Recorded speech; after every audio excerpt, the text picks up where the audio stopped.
I am your vocally challenged host, Brian Fisher. The program is Focal Point. The network is AFR Talk.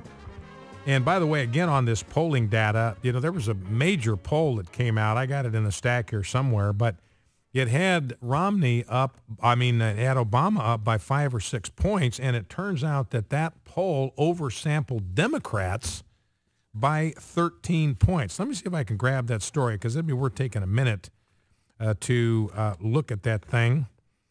See if I can grab the story out of the stack here. Yeah, here it is.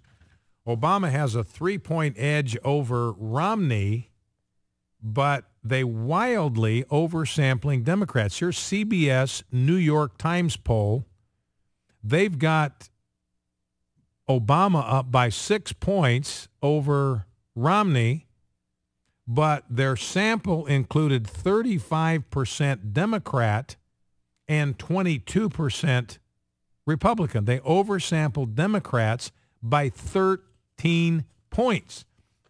So that's even worse than the 2008 differential, which was 7-point advantage to the Democrats in turnout. And Rasmussen, again, has indicated, look, turnout right now we think is probably going to lean to Republicans. It's probably going to be 4 points advantage, 4-point advantage to the Republicans. Now, I've got a graph here from The Blaze looking at all these different polls, and it has a graph of the lead that is given to Obama on the north-south graph, and the east-west graph is the Democrat sample advantage. And there's only one poll that's Rasmussen is the only poll that samples based on what is likely turnout this year, which is a 4-point advantage to the Republicans. So you've got Ipsos Reuters, for instance. They've got Obama up by 7 points, but they oversampled Democrats by almost 10%. ABC Washington Post has Obama up by 1 point, but they oversampled Democrats by 10 points to get a 1-point advantage for Barack Obama. Here's CBS New York Times. They've got Obama up by 3, but they oversampled Democrats by 6 points. So here's the point. These you cannot trust the polling data at this point, because they are trying to get people to believe that the race is over. It's a done deal. Obama's got this thing locked up. Look at the polling data. Now I've got a piece here by Sean Trendy. He's a political analyst for Real Clear Politics. And he's got a piece out today talking about, I think, is about 7 reasons why there's a good chance that Mitt Romney still is going to win this thing. The economy is still lousy. That has enormous impact on election results. Most, he says, of what we've seen in the polls is consistent with the close race. So Trendy says, look, don't look at the way they're shaping them. We'll dig into the internals. And we got a dead heat here. History, he goes back in electoral history. Typically, a presidential race is going to tighten up about this time of the year. He says, you've actually had points in the polling cycle where Romney has actually been in the lead. Obama's job approval numbers are still low. Romney's just getting ready to roll out his spending attack. And Trendy says, look, in the big scheme of things, these gaffes that everybody's talking about really do not affect the average voter. Now, the media loves them. They glom onto them. They make a big deal out of them. But for the average voter, they rarely change a voter's mind about a candidate. And he says the last thing, a lot of voters still haven't made up their mind. So the point from Sean Trendy, who's a pretty smart fella, I read most of what he writes. This thing, basically the bottom line, this election is still up for grabs. Now, let's go to clip 1. Mitt Romney and Barack Obama have been presenting competing economic visions to the American people. And here is Barack Obama in 1995. In other words, this guy has always been a socialist. Now, he'll use expressions in here like collectively deciding our fate. That's just a code word for socialism. And you listen to him in this first soundbite. What he means by collectively deciding our fate is giving authority to politicians to control everything in a society. If you don't believe me, listen. This is clip 1, Barack Obama, 1995. Having said all that, I insist, and in this I think I am inheriting what was probably the best part of the dream of both my father, my African father, my white American mother. I think that the best legacy of theirs, my inheritance, is the notion that we collectively can decide on our fate.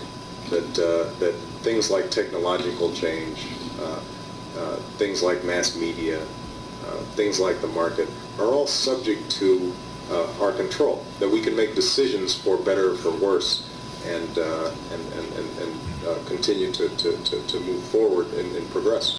Now, all that kind of sounds kind of cool. It sounds good unless you realize what he means by these terms. When he talks about collectively deciding our fate, collectivism, that's Soviet Union. That's Joseph Stalin. Collectivism. We're all in this together. Let's have the government dictate a massive 5-year plan and take things over. And he gives himself away. He talks about technological change. He talks about media. He talks about mass markets. In other words, the markets, the economy, they says are all subject to our control. Did you get that? They are all subject to our control. So Barack Obama's been a big government guy since day one. Here is clip number 2. And when you listen to this clip, Obama's talking about America, the American spirit, the American experiment. Now, when you and I talk about the American experiment, we go back to the founders.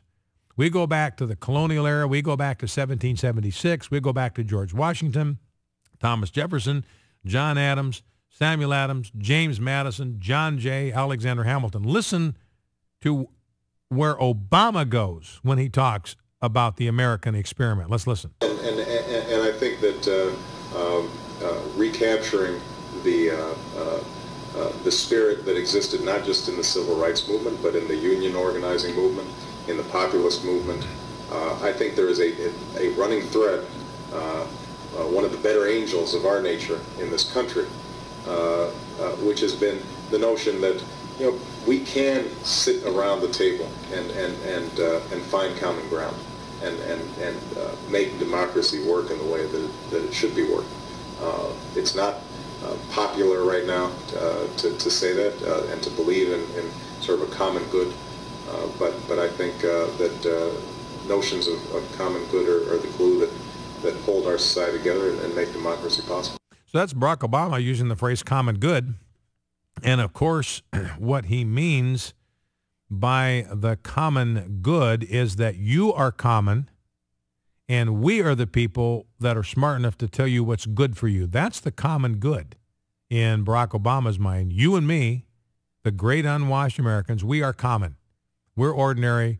We're not smart enough to know what's best for us. So the smart people like Barack Obama and Andrea Mitchell, remember Andrea Mitchell outside, I plead guilty. I'm one of the elite smart people that Rick Santorum was talking about. They believe that they honestly are so much smarter than you and I are that they should have the right to run our lives. Now, here's Andrea Mitchell. Now, we played the soundbite yesterday, and this is one of the reasons why you listen to AFR Talk, why you listen to Focal Point, because you get stuff here that you won't get from the mainstream media, the mainstream media.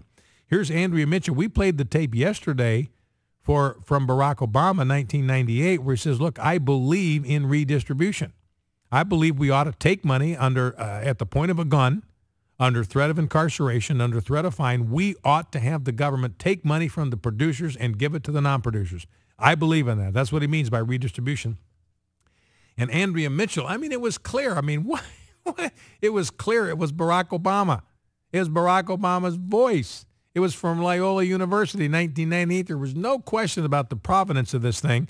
But it was so bad for Barack Obama that NBC, Andrea Mitchell, trying to find some way not to have to use this thing. Now, they eventually, later yesterday, said, well, we've now determined that it's an authentic tape and they can use it. But here's Andrea Mitchell yesterday talking about why they refused to play for their listening audience the soundbite that we played here for you on AFR Talk and Focal Point. Let's listen. Well, let's explain this redistribution issue, because we have not authenticated this 14-year-old tape from Loyola College when Barack Obama was a state senator. So because we have not independently at NBC News and MSNBC authenticated it, we're not airing it.